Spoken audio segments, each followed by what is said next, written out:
이스라엘의 찬송 중에 거하시는 하나님, 이 시간 주님께서 우리를 위해서 찾아와 주시고 한 사람 한 사람 개별적으로 인격적으로 만나 주시며 내가 너를 건지리니 내가 나를 영화롭게 하리라 말씀을 이루어 주옵소서. 예수님의 이름으로 기도합니다. 아멘.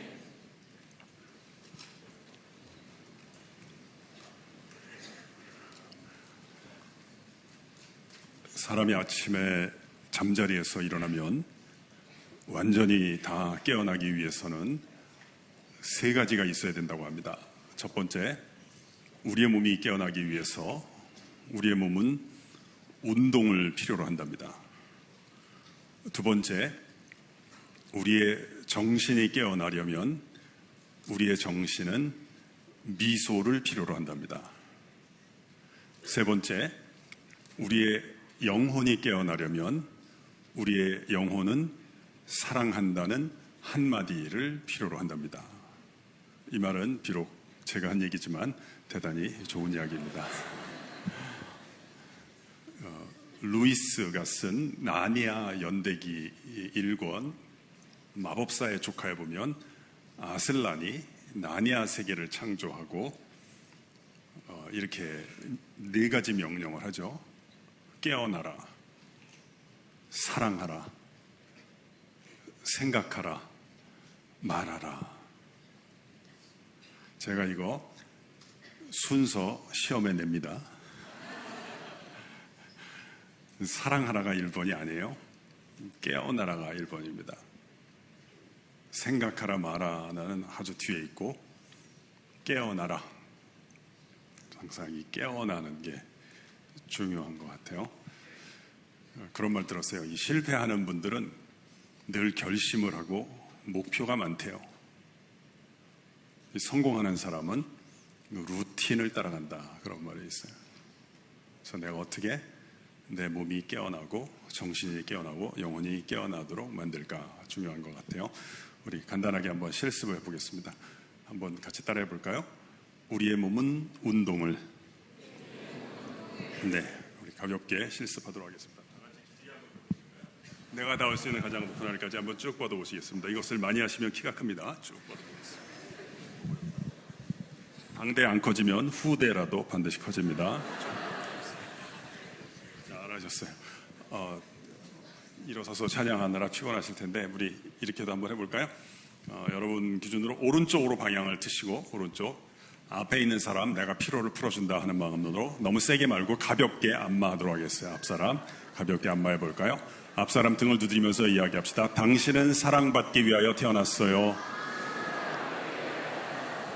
당신을 만나는 사람은 형통할 것입니다.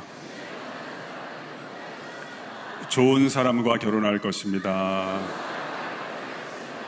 당신을 만나는 사람은 두고두고 후회할 것입니다. 방향을 바꿔서 할까요? 혼자 계신 분들은 저랑 같이 맨손 제조하고 또 역시 앞에 있는 사람에게 당신은 사랑받기 위하여 태어났어요. 당신을 만나는 사람은 더 행복할 것입니다. 당신을 떠나는 인간은 두고두고 후회할 것입니다. 아름다운 밤입니다. 잘하셨습니다. 두 번째 원리도 따라해 볼까요? 우리의 정신은 미소를. 네, 왼쪽이나 오른쪽에 있는 분 웃으면서 인사합시다. 당신의 인격이 어떠하든지 끝까지 사랑하겠습니다. 인사하겠습니다. 당신의 인격이 어떠하든지 끝까지 사랑하겠습니다.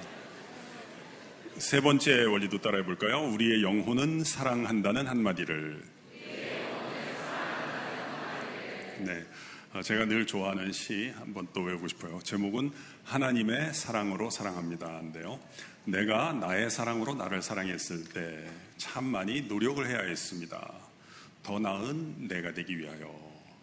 내가 나의 사랑으로 나의 남편을 사랑했을 때 참 많이 울어야 했습니다. 남편을 나의 사람으로 만들기 위하여. 내가 나의 사랑으로 나의 아이들을 사랑했을 때 참 많이 화를 내야 했습니다. 아이들을 잘 키워야 한다는 나의 욕심 때문에 내가 나의 사랑으로 내 친구를 사랑했을 때 참 많이 참아야 했습니다. 그 친구를 사랑해야 한다는 윤리 때문에 이제는 하나님의 사랑으로 사랑합니다. 더 큰 사랑으로 사랑을 하니 사랑하는 일이 쉬워졌습니다. 사랑하는 일이 기쁨이 됩니다. 사랑하는 일이 감사가 됩니다. 제가 좋아하는 시인데요. 한번 같이 따라해 볼까요? 하나님의 사랑으로 사랑합니다.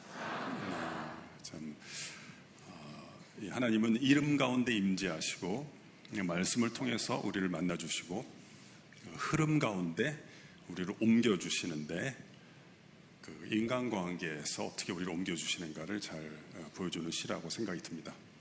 여성분이 쓴 시 같아요. 어떤 속썩이는 남편을 두신 여성분이 쓰신 시가 아닌가 싶은데 실은 제 아내가 쓴 시입니다. 오늘 본문은 시편 50편 15절 환난 날에 나를 부르라 내가 너를 건지리니 네가 나를 영화롭게 하리로다 한 절이 되겠습니다. 환난 날에 나를 부르라 내가 너를 건지리니 네가 나를 영화롭게 하리로다. 제목은 하나님의 길거리 캐스팅.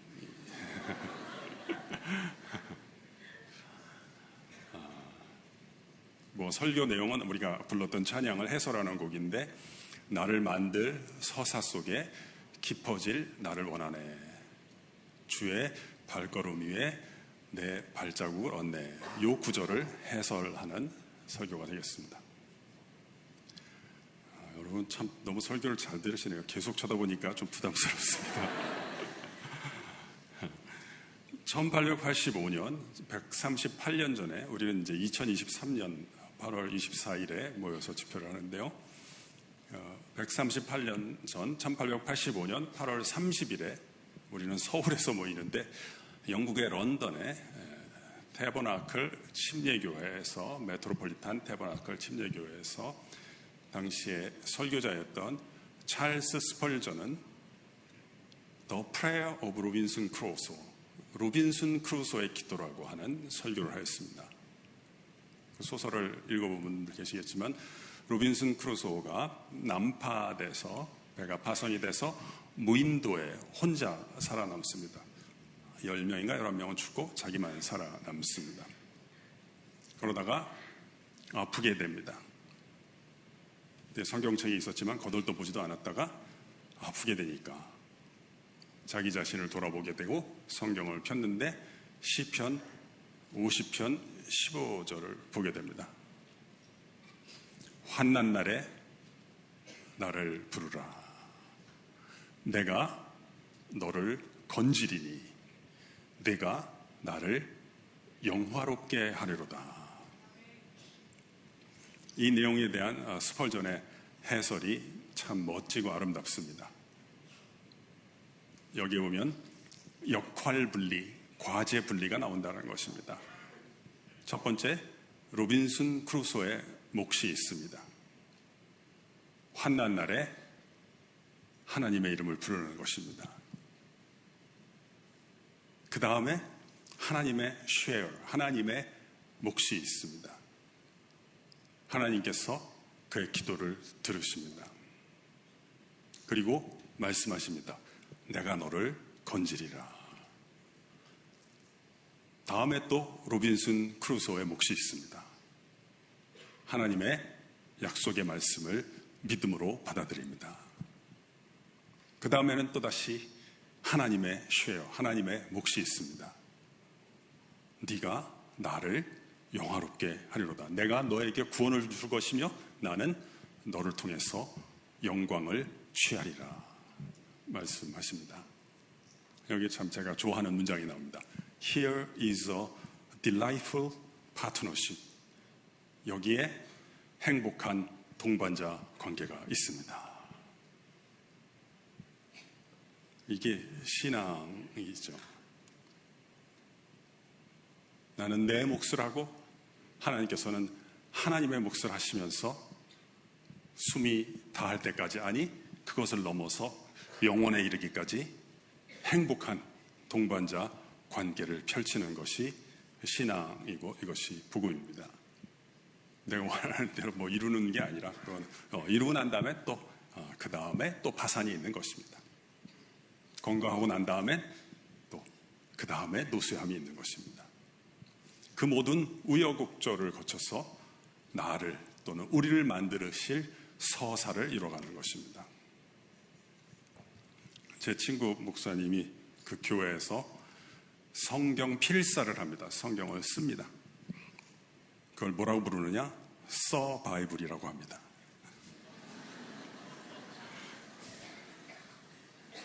어떤 분들은 타자도 하십니다. 타이핑을 하시는데 그거는 처바이블이라고 부릅니다. 신앙은 뭐냐? 하나님께서 나를 한 사람 한 사람을 길거리에서, 어떤 사람은 호렙산에서, 어떤 사람은 감옥에서, 어떤 사람은 다메섹 가는 길에서, 어떤 사람은 집회 장소에서 캐스팅을 하셔서 각자와 함께 다채롭게 바이블을 써내려가시는 과정이 성경인 것입니다. 17세기 명상가였던 토마스 트러허는 이걸 이렇게 아름답게 얘기했습니다. 이 세상은 영원이라는 책의 아름다운 표지다. 어떤 분들은 너무 세상을 이렇게 나쁘게 보는데 가끔 가다가 이렇게 대표기도 하시는 분들이 죄 많은 세상에서 살다가 막 이렇게 너무 하시는데 세상이 들으면 굉장히 섭섭하게 생각합니다. 먹을 거 주고 입을 거 주고 일자리 줬더니 이거 지 태도 나쁜 생각은 안 하고 우리 탓만 하네. 또 세상이 전부라는 건 아니고 세상은 표지라는 것입니다. 그 표지 멋지게 하고 끝나겠다, 이건 그렇게 지혜로운 자세가 아니고 세상은 영원이라는 책의 표지다. 영원이라는 책의 아름다운 표지다. 제가 토마스 트러허는 좋아하는데 그분이 또 이런 얘기도 했어요. 구두쇠가 금을 즐거워하듯이 하나님을 기뻐하기 전까지는 이 세상을 온전히 누릴 수 없다. 구두쇠가 금을 즐거워하듯이 하나님을 기뻐하기 전까지는 이 세상을 온전히 누릴 수 없다. 그래서 오늘 아까 제가 말씀드렸다시피 나를 만드실 서사 속에 깊어질 나를 원하네. 깊어지기를 원하네. 주의 발자국 위에 나의 발걸음을 얹네. 그래서 하나님께서 이제 우리와 함께 이렇게 성경을 서바이블 하시는데요. 행복한 동반자 관계 4개의 챕터를 오늘 살펴보도록 하겠습니다. 이 책을 써나가시는데 첫 번째는 시련 또는 환난, 두 번째는 하나님의 이름을 부르는 것, 세 번째는 믿음으로 반응하는 것, 네 번째는 하나님을 각자가 다채로운 방식으로 영화롭게 하는 것, 이 4개의 챕터를 살펴보도록 하겠습니다. 첫 번째는 환난과 시련의 챕터인 것입니다. 이 시련에서 면제되어 있는 인생은 없습니다. 창세기에 보면 야곱이 바로를 만나서 이렇게 얘기하죠. 내 나그네 길의 세월이 130년이다. 제가 130살입니다. 돌이켜보니 험악한 세월을 보내었나이다. 자신의 인생을 5글자로 요약합니다. 험악한 시간들이었다. 어찌 야곱에게만 해당되는 말이겠어요. 아마 여기 앉아 계신 분들 한 분 한 분 다 해당되는 말일 거예요. 알고 보면 불쌍한 인생들이다. 17살이다. 무슨 뜻이에요? 17년 동안 인생의 파도와 싸웠다는 것을 의미하는 것입니다. 또 이 시련은 다양합니다. 다채롭습니다. 배가 고플 때의 시련이 있고 또 배가 부를 때의 시련이 있습니다. 사회적인 시련이 있고 또 심리적인 시련이 있는 거예요. 또 착한 사람의 고통이 있고 하여튼 말도 못합니다. 그러나 한 가지 분명한 것은 무엇일까요? 이 시련의 자리는 하나님께서 나를 캐스팅하는 자리라는 것입니다. 그래서 제가 써온 거를 읽어보면, 우리 주님께서는 창세일로 우리에게 찾아오셔서 길거리 캐스팅을 해주십니다. 우리와 더불어 성경 이야기를 써내려가는 서바이벌을 하십니다. 하나님의 길거리 캐스팅에서 제외되는 상황은 없습니다. 주님은 갈대아 우르에서, 감옥에서, 다메섹 도상에서, 그리고 오늘도 우리의 삶의 현장에서 시련 가운데 우리를 캐스팅하십니다. 하나님의 임재가 경험되는 자리이기에 우리 각자가 처한 상황과 처지는 소중한 자리입니다. 한 분 한 분이 처한 그 삶의 자리를 응원하고 소중히 여기는 말씀을 전하고 싶습니다. 주님의 캐스팅 사건을 통해서 내가 나를 더 이상 미워하지 않고 건강하게 사랑하는 길이 열리기를 원합니다. 각자가 함께 사는 사람도 모르죠. 그러나 한 가지는 분명한 것입니다. 그 시련의 사건, 그 환난의 시간이 하나님께서 내게 찾아와 주셔서 나와 함께 성경을 써내려 가시는 캐스팅의 자리와 시간인 줄로 믿습니다. 그래서 우리가 안 좋은 반응을 하지 않았으면 좋겠습니다. 절망하는 것, 포기하는 것. 누가 그러더라고요. 포기는 뭐 김장할 때만 쓰는 말이라 그러던데. 후회하고 원망하는 것. 누구 때문에 이렇게 됐다. 성 아우구스티누스는 이런 말을 했죠. 원망하는 것은 독은 내가 마시고 죽기는 저놈이 죽기를 바라는 것이다. 그런 거 하지 말고 이 시련의 장소와 자리 가운데 내게 찾아오시는 하나님을 만나는 계기가 될 수 있기를 바랍니다. 그래서 시련의 자리, 힘든 자리가 있을 것이에요. 그걸 소중한 출발점이라고 생각하십시다. 6글자인데 한번 따라해 볼까요? 이렇게 반말이 나올라 그래. 따라해 보실래요? 소중한 출발점. 네. 지금 내 삶의 자리는 내가 나를 자책해야 되거나 자학해야 되는 자리가 아니라 소중하다. 이거예요. 왜? 하나님께서 내게 찾아오시는 자리이기 때문에. 하지만 그곳은 출발점이다.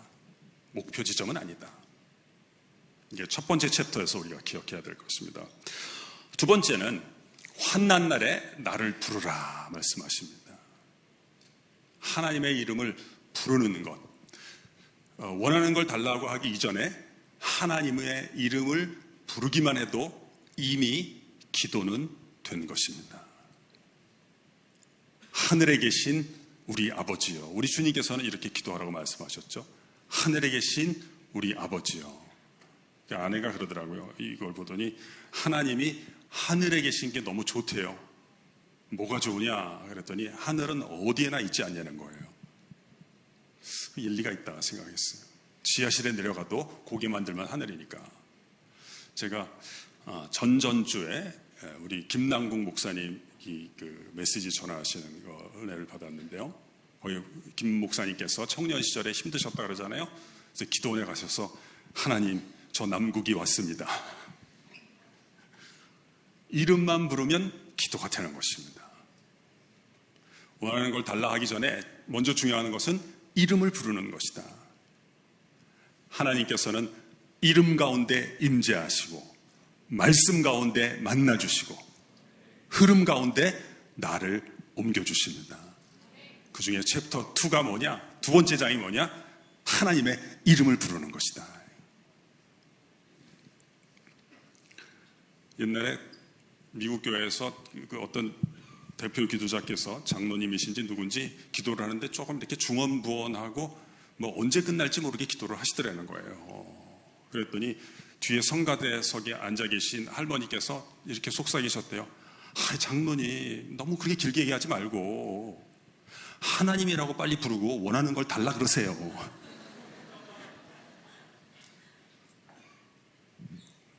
너무 좋은 자세가 아닌가요?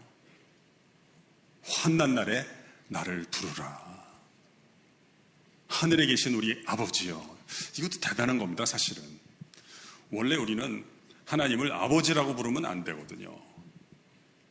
그렇지 않아요? 우리가 뭘 만들었다고 생각해요. 원래는 뭐라고 불러야 돼요? 제작자 하나님이요, 이렇게 불러야 되는 거예요.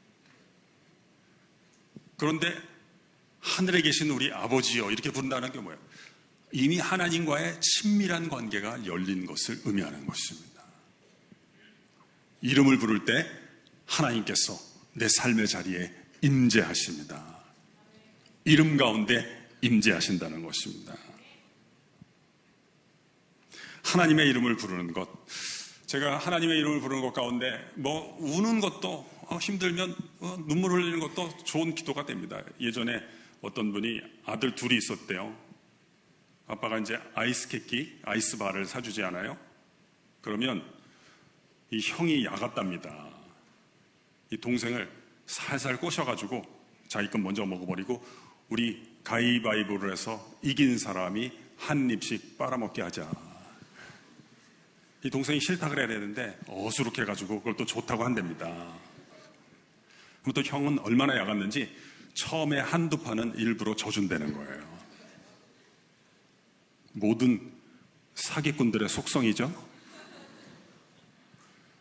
동생은 그 이기는 즐거움에 도취가 돼가지고 그냥 살짝 핥아먹는다는 거예요. 그럼 세 번째나 네 번째 형이 이기잖아요. 한 입에다 먹어버린대요.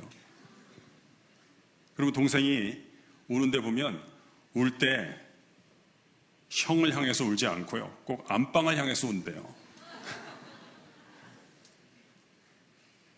누구 들으라고 우는 거예요? 엄마나 아빠 들으라고 우는 거잖아요. 이 동생 얘도 험악한 세월을 살아온 애거든요. 얘가 이 험악한 세월 가운데 깨달은 게 있어요. 뭘 깨달았을까요? 자기 형의 속성을 깨달은 거예요. 이 형놈은 자기 아이스바를 빼앗아 먹을 능력은 있어도 복구해줄 능력은 없다는 걸 깨달은 거예요. 사주면 어머니나 아버지가 사주시니까. 그러니까 아버지 들으라고 운다 이거예요. 안방을 향해서. 이것을 영적인 싸움이라고 하는 거예요.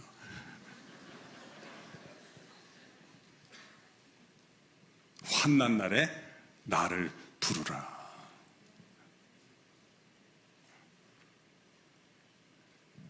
작가 되신 하나님께 더 가까이 나아갈 수 있다면 본전이 아닌 것입니다. 이득 보는 거예요. 이 사건을 통해서 하나님의 이름을 부르는 놀라운 기적의 기적을 계속 체험하실 수 있기를 바랍니다. 세 번째 챕터는 믿음인데요. 믿음. 내가 너를 건지리니 이렇게 말씀하십니다. 내가 너를 건지리니. 여기에 대해서 반응하는 것이 믿음인 것입니다. 우리 한번 성경을 따라해 볼까요? 내가 너를 건지리니. 네. 하나님께서 말씀해 주실 때 거기에 대해서 응답하는 것이 믿음이다. 반드시 긍정적인 응답을 해야 되는 것이 아닙니다. 저는 개인적으로 의심하는 것도 믿음이라고 보는 거예요. 그래서 제가 C.S. 루이스를 좋아하는데요. 거기 보면 어떤 사람이 의심을 많이 해서 루이스에게 편지를 보내요. 그랬더니 이분이 이렇게 답장을 써줘요. 사람은 자신이 오류를 믿지 못하는 것 때문에 고민하지 않습니다. 당신이 믿지 못하겠다고 생각하고 의심하는 것은 당신 마음 깊은 곳에서 이미 그것을 믿고 있기 때문인 것입니다. 그런데 내 마음 깊은 곳에서의 믿음과 실제로 내 심리적인 상태에 괴리가 있으니까 그걸 어떻게 채울 것인가를 고민하는 것입니다. 저는 마음에 들어요. 하나님 앞에서 내가 믿지 못하겠다고 내 심정을 토로하는 것도 훌륭한 믿음인 것입니다. 히브리서 11장 6절은 말씀하십니다. 믿음이 없이는 기쁘시게 못하나니 하나님께 나아가는 자는 반드시 그가 계신 것과 또한 그가 자기를 찾는 자들에게 상 주시는 이심을 믿어야 할지니라. 우리 성경의 일부분을 같이 한번 따라해 볼까요? 믿음이 없이는 기쁘시게 못하나니 나의 믿음이 하나님을 기쁘시게 합니다. 여러분, 오늘 이 아름다운 밤에 하나님을 기쁘시게 하는 사람들이 되기를 원하십니까? 그런 마음의 소원이 있으시다면 꼭 믿음의 반응을 보이실 수 있기를 주의 이름으로 축원합니다. 이 믿음에 대해서 조금만 더 살펴볼까요? 믿음이란 반응인데요. 저는 이제 학생들을 많이 만날 때는 이렇게 떠드는 학생들을 제가 이렇게 잡아내는데 천부적인 재능을 갖고 있어요. 그랬더니 어떤 학생이 저에게 이런 질문을 했어요. 교수님, 학생이 이렇게 1000명이 넘어가는데 강의하면서 어떤 학생이 떠드는지 그게 다 보이나요? 그래서 제가 이제 방법을 알려준 적이 있는데요. 사실 제가 간혹 제가 지적은 해도 저는 설교할 때요, 강의할 때 떠드는 분들을 잘 안 쳐다봅니다. 왜냐하면 그런 분들 보면서 하면 열받아서 계속 하기가 좀 어렵더라고요. 그래서 여러분 저렇게 잘 쳐다봐 주시면 그 가운데서 더 잘 쳐다봐 주시는 분 이렇게 쳐다보면서 해요. 제 방법은 떠드는 학생을 보는 건 아니고요. 떠들 학생을 미리 짚어두는 것입니다. 저 친구는 떠들 것이다 하고 짚어두면 그 학생들은 결코 저의 기대에 어긋나지를 않더라고요. 어떻게 하냐면 떠들 학생은 곧바로 떠들지 않고요. 떠들기 전에 어떠한 특징적인 모습을 미리 보여줘요. 여러분, 영화에만 예고편이 있는 게 아니에요. 인생에도 예고편이 있더라고요. 떠들 학생들은 여러분들과 달리 그 어깨가 저를 향해 있지 않고요. 떠들고자 하는 자기 친구 향해서 싹 비틀어져 있어요.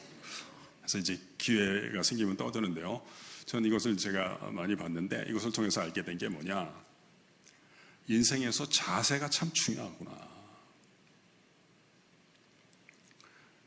믿음이란 하나님을 향한 내 영혼의 바른 자세인 거예요. 그러니까 하나님께서 내게 말씀해 주시고 약속해 주신 것에 대해서 내가 반응을 하는 것입니다. 못 믿으면 안 믿어진다고 반응하면 그게 믿음인 것입니다. 함께 시간을 보내면서 하나님과 성경을 써내려가는 것이 믿음이다. 하나님과 행복한 동반자 관계를 열어가는 것입니다. 내가 행복하다는 게 아닙니다. 내가 불행할 때, 내가 죽어갈 때 나와 함께 하시고 내게 찾아오시는 그분과 동반자 관계를 열어가는 것이 믿음입니다. 그래서 그거는 사람마다 다른 것입니다. 여기 한 사람 한 사람의 다채로운 동반자 관계가 하나님과 열리기를 주님의 이름으로 축원합니다. 제가 어떤 분 고등학교 때 자기 공부한 얘기를 하던데요. 수학 정석이라는 게 있지 않습니까? 수학 정석을 풀 때 이분이 이렇게 하셨대요. 아무리 읽어도 안 풀리더라는 거예요. 근데 야고보서 1장 4절에 너희 중에 누구든지 지혜가 부족하거든 후히 주시고 꾸짖지 아니하시는 하나님께 구하라. 그리하면 주시리라. 말씀을 하셨잖아요. 그래서 자기는 어떻게 했느냐? 정석 풀다가 안 풀리면은 이 기도를 했대요. 하나님께 야고보서 1장 4절을 읽어드렸답니다.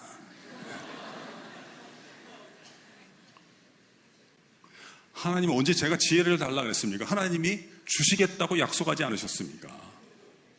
너희 중에 누구든지 지혜가 부족하거든 후히 주시고 꾸짖지 아니하시는 하나님께 구하라. 그리하면 주시리라. 하나님 약속을 지켜주세요. 그리고 풀었더니 풀리더라는 거예요. 그리고 자신이 학력고사 봤을 때 수학이 굉장히 어렵게 나와가지고 자기가 혜택을 받다. 사람마다 다 다른 거야. 사람마다 내 결핍에 따라서. 여러분도 하나님의 이름을 부르셨으면 그 다음부터 솔직하게 내 상태를 얘기하는 것이 믿음이다 아니다? 믿음인 것입니다. 왜? 그 내 결핍에 따라서 나를 나답게 도우시는 하나님과 행복한 동반자 관계를 열어가는 것입니다. 환난 날에 나를 부르라. 내가 너를 건지리니. 그래서 제가 시간이 있으면 한 번씩 소원이 뭔지, 뭐가 결핍인지 발표하는 시간 좀 갖고 싶어요. 여러분은 소원이 뭡니까? 저는 저를 만나는 사람마다 다 잘 되는 것이 제 인생의 소원인데요. 이게 좀 상투적으로 들려서 요즘 바꿨어요. 나를 만나는 사람마다 손해보도록 만드는 게 제 소원입니다. 나를 못 만나는 사람마다 참. 죄송합니다. 누구 자꾸 만나달라고 할 필요 없고 나를 못 만나면 손해보게 만드는 힘이 있어야 된다. 그리고 좀 인생이 저는 좀 지루하기 때문에 이야기하고 싶은 사람이 되는 게 소원입니다. 내가 90까지 산다면 하루 전날까지라도 10살이건 20살이건 뭐 동료 80대건 이야기하고 싶은 사람이 되는 것. 이제 그런 소원을 얘기하면 하나님이 네 그 태도 갖고 그게 되겠냐. 그래서 버려야 될 것, 줄여야 될 것을 알려주신다. 그래서 여기에 한 사람 한 사람 행복한 동반자 관계를 하나님께서 열어가시고 한 사람 한 사람과 욥기가 있듯이 우리 형제는 이름이 어떻게 돼요? 여기 아주 훈남. 너. 주원이. 그러니까 욥기가 있듯이 하나님이 주원이와 주원기를 써내려가기를 원하신다. 서바이벌. 네 번째 마지막 챕터인데요. 환난 날에 나를 부르라. 환난 날에 나를 부르라. 내가 너를 건지리니. 못 믿겠습니다. 어떻게 건져주시나요? 질문하는 것도 믿음인 것입니다. 그러면 하나님께서 마지막 네 번째 챕터 뭘까요? 네가 나를 영화롭게 하리로다. 이게 참 놀랍지 않아요?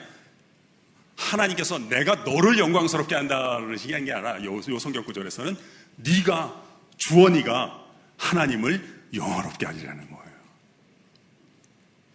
여러분 옆에 있는 사람들 한번 보세요.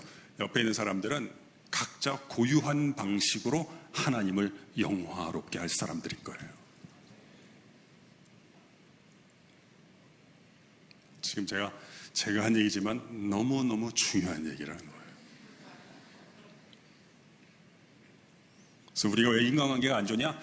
우리가 다른 사람들을 과소평가하고 있기 때문이다.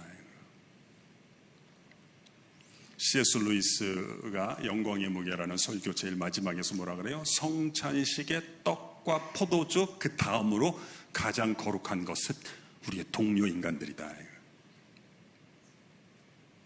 이 은하계는 다 사라질 거예요. 자연계들. 언젠가 우리는 살아남아서 이 은하계를 추억 삼아 이야기할 때가 있을 것입니다. 왜? 각자가 고유한 방식으로 하나님을 영화롭게 할 사람들이다. 어떤 꼬마가 그랜드 캐년 갔어요. 그랜드 캐년. 그래서 기도하라 그랬더니 이렇게 기도했대요. God, 하나님, good job, 잘했어요.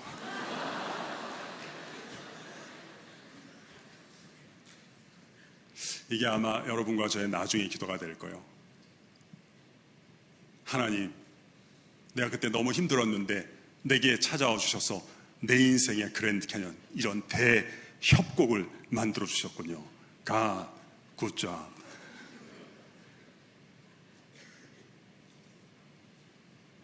그랜드 캐년이 하찮은 거란 말이에요. 여러분, 한 사람 한 사람의 인생을 하나님께서 이 콜로라도 강이 휘저으면서 그 대협곡을 만들었듯이 이름 가운데 임재하신 하나님께서, 말씀 가운데 나를 만나주신 하나님께서, 우리가 하나님의 은혜에 잠기게 될 때 흐름 가운데서 내 인생의 대협곡을 만들어 주실 것입니다. 그래서 이것을 위해서 참 대단한 거, 내가 칭찬하고 싶은 사람이 많습니다. 바울도 참 이런 걸 어떻게 깨달았는지, 예수님께서 우리 한 사람 한 사람을 찾아오셔서 서바이벌 하기 위해서 오신 그 길을 이야기하잖아요. 그는 근본 하나님의 본체시나 하나님과 동등됨을 취할 것으로 여기지 아니하시고 오히려 자기를 비워 종의 형체를 가져 자기를 낮추사 죽기까지 복종하셨음에 곧 십자가에 죽으십니다. 하나님께서는 우리에게 가장 주기를 원하시는 선물이 무엇일까요? 축복도 주고 성공도 주고 성취도 주고 자존감도 주기를 원하시지만 가장 주기를 원하시는 선물이 혹시 뭔지 아세요? 여러분, 우리 기독교는 질문은 한 900가지쯤 되거든요. 그런데 잘 모르시겠으면 그냥 예수님이라고 대답하면 거의 다 맞는다고 봐야 돼요. 하나님께서 여기 앉아 계신 한 사람 한 사람에게 뭐 피조물까지 다 포함해서 특별히 인간에게 가장 주시기를 원하시는 선물은 무엇일까요? 어쩌면 그렇게 잘했어요. 근데 그렇게 크신 하나님께서 우리에게 당신 자신을 주시기를 원하셨는데 주실 수가 없으니까 어떻게 했어요? 낮아지고 또 낮아지셔서 깊어지신 거예요. 작아지시고 또 작아지셔서 작아지다 못해 부서지셔서 바람보다 더 미세하게 되셔서 내 안에 들어오시게 되신 것입니다. 그래서 내가 아니라면 결코 드러낼 수 없는 하나님과 예수님의 한 면을 내가 증언하는 사람이 되는 거예요. 이것도 말이 그냥 어눌하기 때문에 이것도 그냥 일부 써둔 걸 읽어드리면, 주님께서는 우리에게 당신 자신을 주시기를 기뻐하셨습니다. 무한히 크신 하나님께서는 자신을 주시기 위해서 무한히 작아지기로 결단하셨습니다. 이 자기 비움, 자기 낮춤을 이제 고대 헬라어로 케노시스라 그래. 케노시스. 그냥 몰라도 그거 만드는 데는 아무 지장이 없지만 그냥 제가 다음 읽을 걸 위해서 그냥 케노시스의 주님은 낮아지고 또 낮아지셨고 우리를 위해 깊어지셨습니다. 케노시스의 주님은 작아지고 또 작아지셨고 작아지다가 못해서 부서지셨으며 바람보다 더 작은 입자가 되어주셔서 우리 안에 들어오기를 기뻐하셨습니다. 그래서 내가 바울을 참 너무 칭찬하고 싶은 게 갈라디아서 2장 20절에도 이걸 본인이 깨달았는지 뭐 들었는지는 모르겠지만 이걸 우리한테 전달해 주잖아요. 내가 그리스도와 함께 십자가에 못 박혔나니 그런즉 이제는 내가 사는 것이 아니요 오직 내 안에 누가? 그리스도께서 사시는 것이라. 이제 내가 육체 가운데 사는 것은 나를 사랑하사 나를 위하여 자기를 버리신 또는 비용으로 지불하신 하나님의 아들을 믿는 믿음 안에서 사는 것이라. 사실 이 꽃이 아름답지만 그건 하나님께서 하나의 특질을 넣어주신 거예요. 하나님의 색깔을 나눠주신 거예요. 별들이 아름답지만 그건 하나님의 빛깔을 일부 나눠주신 것입니다. 근데 하나님께서는 여기 앉아 계신 한 사람 한 사람 안에는 당신 자신을 주시기를 기뻐하셨다는 거예요. 그래서 그 사람과 서바이브를 해나가기를 원하시는 것입니다.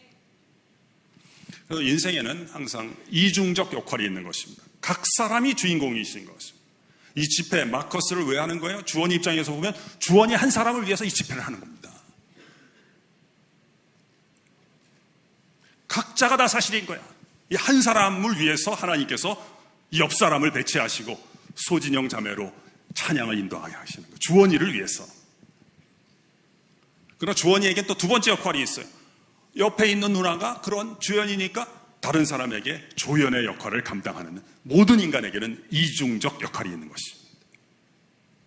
출발은 어디서부터 해서 상관없어요. 하나님께서 모든 것을 나를 주연으로 두시고 나와 함께 성경을 써내려 가시는 그것부터 해도 괜찮고 다른 사람의 주연을 위해서 내가 도와주는 것도 괜찮아요. 어디에서 해도 괜찮아요.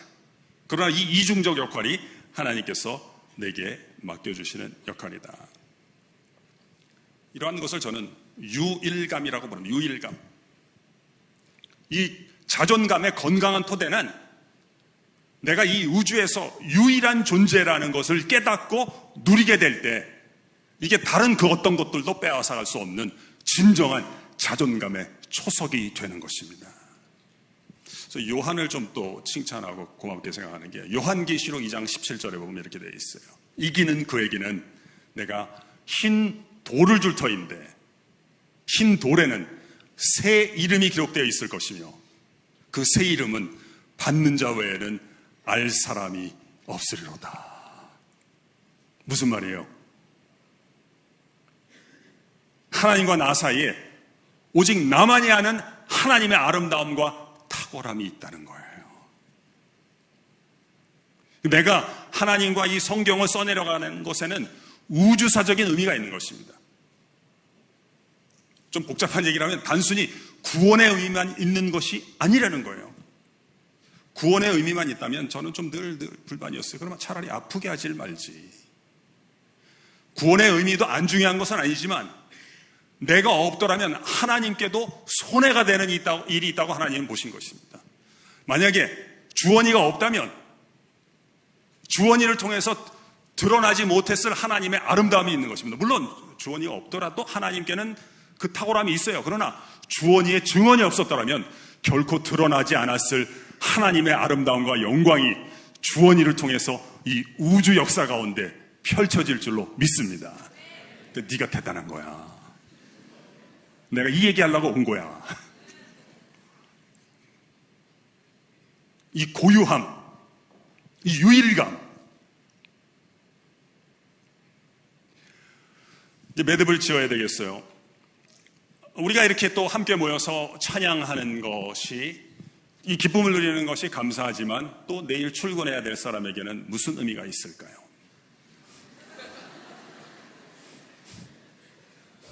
제가 옛날에 기도원 가서 막 기도하고 막 기도할 때 좋더라고. 근데 끝나고 난 다음에는 솔직히 그냥 솔직하게 얘기할게요. 몇 번 버스 타야 될지도 모르겠더라고. 이게 우리의 정서를 고양시키는 것, 이건 감사한데, 그러나 또 시작될 하루 일상에는 어떤 의미가 있을까요? 그래서 하나님께서 우리를 이 일을 더 이상 안 하게 하는 것이 아닙니다. 이 순환에서 우리를 벗어나게 하지는 않습니다. 그러나 하나님께서는 악순환에서 우리를 선순환으로 바꿔주시는 것입니다.